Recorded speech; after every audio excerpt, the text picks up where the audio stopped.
ಇವತ್ ನಾನು ನಮ್ಮ ಹುಡುಗಿ ಕರ್ಕೊಂಡು ನಮ್ಮ ಊರಿಂದ 180 ಕಿಲೋಮೀಟರ್ ದೂರ ಕೂಡ್ಲಿಗಿಗೆ ಮಂತೋಣ್ಣನ ಮದುವೆಗೆ ಬಂದಿದ್ದೆ.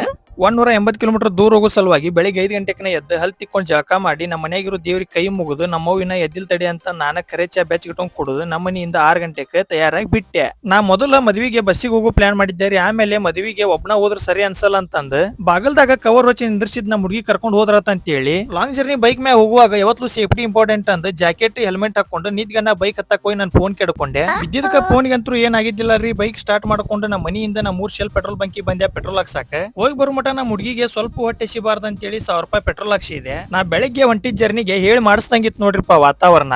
ನಮ್ಮ ಊರಿಂದ ಕೂಡ್ಲಿಗೆ ಹೋಗಕ ಮೊದಲು ಹಾವೇರಿಗೆ ಹೋಗಿ ಹಾವೇರಿಯಾಗ ಒಂದ್ ಚಲೋ ಹೋಟೆಲ್ ಹುಡುಕಿ ಒಂದ್ ಪ್ಲೇಟ್ ಇಡ್ಲಿ ವಡ ತಗೊಂಡು ಲೈಟ್ ಆಗಿ ಹೊಡೆದೆ. ಸುಡ್ಲಾರ್ ಚಾನು ಉಪ್ಕೊಂತ ಕುಡ್ದು ಬಾಯಾಗ ವಿಮಲ್ ಹಾಕೊಂಡ್ರ ಗತೆ ಬಡೆ ಸಪ್ ತಿನ್ಕೊಂತ ಬಂದು ಹೊರಗೆ ಬಂದ್ ಟೈಮ್ ನೋಡಿದಾಗ 7:40 ಆಗಿತ್ತು. ನಾಷ್ಟಾ ಮಾಡಿ ಹಾವೇರಿಯಿಂದ ಬಿಟ್ರೆ 2 ತಾಸಿನ ದಾರಿ ಅಂತಂದ್ ಹೊಂಟ್ಯಾರಿ. ಮುಂದ್ ಹೋದ್ಗಳೇನ ಹೆಂಗ್ ಹೊಕ್ಕಿ ಹೋ ಮಗನ ಅಂತ ಶಿಸ್ತ ದಾರ್ಯ ಮಳಿ ಕಟ್ಟಾಕ್ ಚಲೋ ಆಗ್ಬಿಟ್ಟಿತ್ತು. ಸ್ವಲ್ಪ ಹೊತ್ತಾಗಿಂದ ಮಳಿ ಕಟ್ಟದ್ ನಿಂತ್ರಿ ಮತ್ ಹೋಗಾಕ್ ಚಲೋ ಮಾಡಿದ್ದೆ. ಹರಪನಹಳ್ಳಿ ಕೊಟ್ರ ಮೇಲೆ ಹಾಸಿ ಕೂಡ್ಲಿಗ್ ಬಂದೆ. ಮದ್ವಿ ಮನಿಗ್ ಹೋಗಿಂತ ಮುಂಚೆ ಕೂಡ್ಲಿಗ್ ಒಳಗ ಒಂದ್ ಗಿಫ್ಟ್ ಸೆಂಟರ್ಗೆ ಹೋದ್ಯಾರಿ. ಒಂದ್ 4 ಫೋಟೋ ಒಳಗ ಒಂದ್ ಫೋಟೋ ಚಾಯ್ಸ್ ಮಾಡ್ಕೊಂಡು ಗಿಫ್ಟ್ ಪ್ಯಾಕಿಂಗ್ ಮಾಡಿಸ್ಕೊಂಡು ಇಂಚಲ ಬೊಮ್ಮನಹಳ್ಳಿ ಬಂದ್ಯಾರಿ ಮಾಂತೇಶನಾರ್ ಊರಿಗೆ.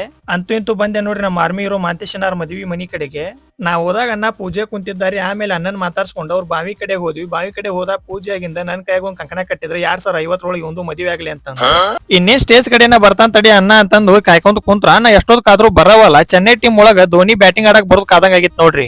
ಅಂತೂ ಇಂತೂ ಅಣ್ಣ ಅವ್ರ ಮಿಸ್ಸಸ್ ಕೈ ಹಿಡ್ಕೊಂಡು ತಲೆಯವನ ಗತೆ ಸ್ಟೇಜ್ ಕಡೆಗೆ ಎಂಟ್ರಿ ಕೊಟ್ಟಾರಿ. ನಾನು ಸ್ಟೇಜ್ ಹತ್ತಿ ಹೋಗಿ ಮ್ಯಾಗ ಇಬ್ಬರಿಗೆ ವಿಶ್ ಮಾಡಿದ್ಯಾ ನೋಡ್ರಿಪ್ಪ. ಅಣ್ಣಗ್ ವಿಶ್ ಮಾಡಿ ಕೆಳಗ್ ಬಂದೇರಿ. ಆಲೆ ಊಟದಂತೂ ಸ್ಟಾರ್ಟ್ ಆಗಿತ್ತು. ನಮ್ ಸೈಡ್ ಎಂತ ಸೋಕಾರ ಮದುವೆ ಐತಿ ಅಂದ್ರು ನಾವು ನೀಡ್ಸೋನ್ ಅನ್ನೋದಿರ್ತೈತಿ. ಆದ್ರೆ ಈ ಸೈಡ್ ಎಲ್ಲಾ ಕುಂದ್ರಿಸಿ ಊಟ ಹಾಕ್ತಾರ. ಅಡಿಗೆ ಮಾತ್ರ ಅನ್ನಾವತ ಮಾಡ್ಸಿದ್ರಿ ಎಲ್ಲಾ ತರದ್. ನಮ್ಮ ಮಾಂತೇಶನಾರ್ ದೋಸ್ತ್ ಕೂಡ ನಾನು ಗಾವೆ ಚಪ್ಪರ್ಸಿ ಟೈಮ್ ನೋಡಿದಾಗ 2:30 ಆಗೈತ್ರಿ. ಅವ್ರಿಗೊಂದ್ ಬಾಯ್ ಹೇಳಿ ನಾನು ಊರ್ ಕಡೆ ಬರಾಕೊಳ್ಳಿ ಜಾಕೆಟ್ ಹೆಲ್ಮೆಟ್ ಹಾಕೊಂಡು ತಯಾರಾಗಿ ಇಲ್ಲಿಂದ ನಾನು ವಿಡಿಯೋ ಎಂಡ್ ಮಾಡ್ಕೊಂಡು ಬಂದೆ ನೋಡ್ರಿ.